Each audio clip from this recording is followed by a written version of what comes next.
sag'ir qilib duoyi xayr qilib qo'ysak bo'ladi ham. Bir odam bo'lgan ekan shu yaqin o'tmishda.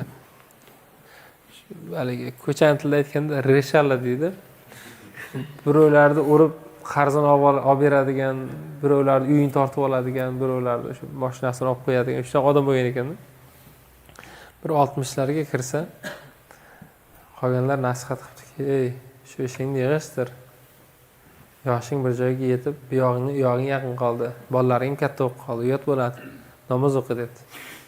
Rosa ta'sirlanib ketdi. Namoz o'qib boshlabdi. Uydan chiqmay bir oy namoz o'qidi. Namoz o'qish o'rgangandan keyin xotini, dadasi jamoatga ham qo'shiling, bir jumaga ham chiqing, savob ulug' bo'ladi desa. Xo'p, xotin deb jumaga chiqdi. Umrida birinchi marta jumada o'tirishi, hammadan erta kelibdi endi. Birinchi qatorda o'tiribdi ekan, imom bu yerda ma'ruza qilyapti. Imomning oldida shunday ixlos bilan o'tiribdi ekan.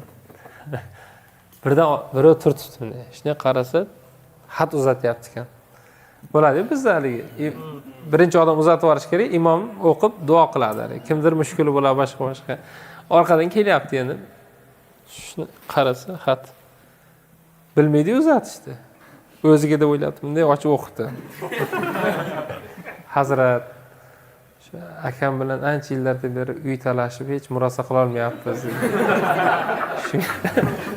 Shunga bir o'z yechim bersangiz, duo qilib qo'ysangiz yaxshi bo'lardi desa. Uka, men bu ishlarni yig'ishtirganman.